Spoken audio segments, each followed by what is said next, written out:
We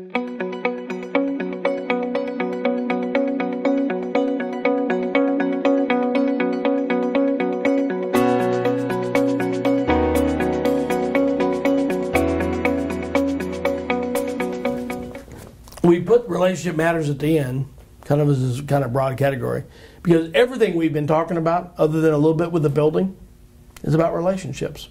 It's not a big program. It's all about relationships. And it's also true once they come to your church. Mm-hmm. And that's what the last chapter is talking about, is once somebody has stepped into your church or stepped into your worship, you know, what your lay people do with each other, those relationships are huge. It's not so much the program you have, but it's about building, what is your steps to build a relationship with this new guest? I just love Jim Ozier's new stuff to say, you know, the most important thing you do on a Sunday morning with a guest is introduce them to another guest. And that's not what we're trained to do. We're trained to be nice and say hi, and then we go on with our lives. But, you know, as Jim has opened my eyes, and I've trained in people all around the country now, is, well, gosh, you need to introduce you to you to you. People need to be introduced. There's more to this than just being nice. And so, relationship, we're in the people business. I think you said this today, Christy, you better love people. I don't care if you're an introvert or extrovert. You better love people.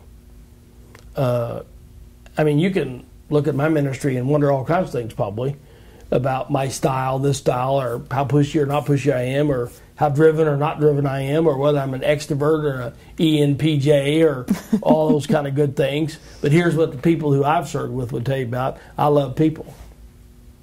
I invest in people. Now, I'll push you. You push me, right? You love people. Absolutely. I want to see the best in people. I invest in people. I invest in my churches. I go to every church thinking it's the last church I'm ever going to serve. I'm doing the job I got now as though it's the last job I'm ever going to have. Because that's what it's about. It's about people.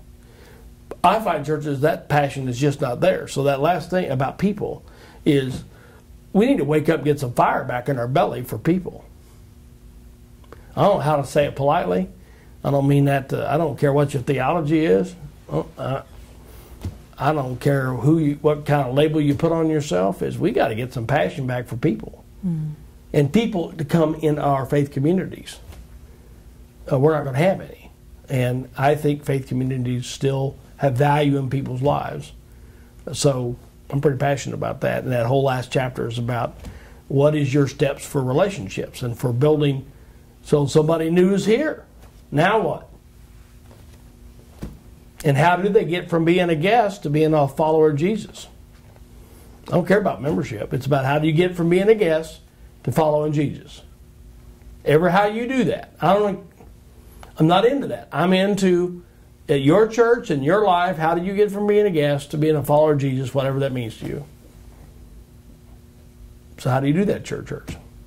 So I already know my group question at the end of the book. It'd be, how does that happen at your church?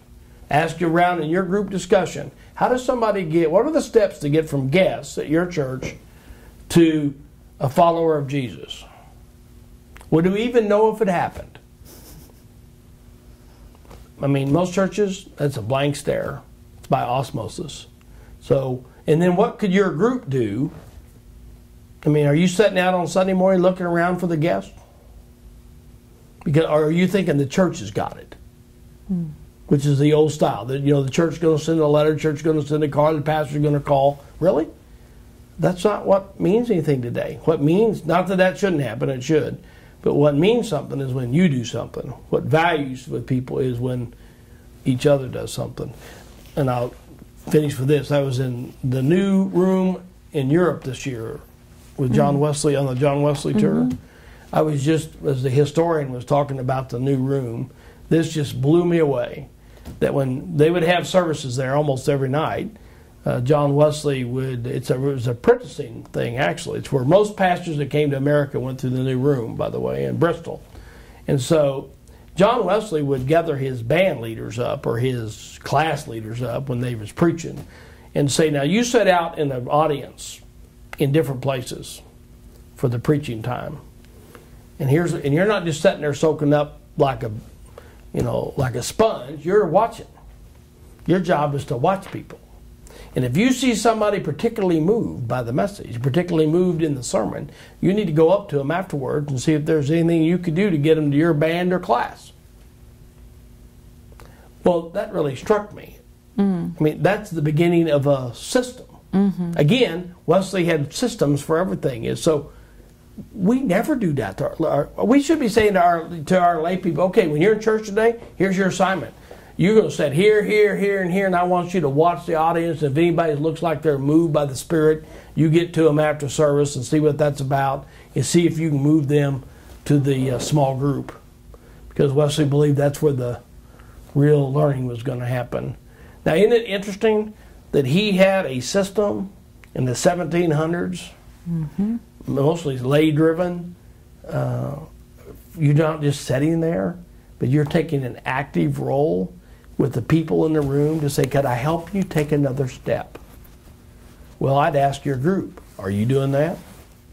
Or are you just showing up and soaking up the bench? I mean, wow. It was just huge. I'm sitting there going, golly, I'm not requiring folks to be, I should be requiring that of people to do that. By the way, Wesley also set up stop on the third floor. Have you been there? And looked through the window to watch and listen to the preacher as they preached to see how they did. And he'd bring them upstairs after it was all over and go through the sermon for improvements. And, oh, by the way, it was a cupola, so he'd walk around to the other side and raise up the window. It's 3 stories up. And he'd watch the audience and he'd watch his class leaders to see if they were actually doing it. If they didn't, he brought them up to the room and accountability. And instructed them, apparently. Accountability. Isn't that something? So awesome. Which, one of those nights in that new room, there's a little young man who was 18. Francis Asbury raised his hand when they asked for volunteers to go to America. In that same room. Since. That's how we got here. Yep. It's not John Wesley, it was Francis, who was one of those persons sitting there, and a band person went to him and took him upstairs to John.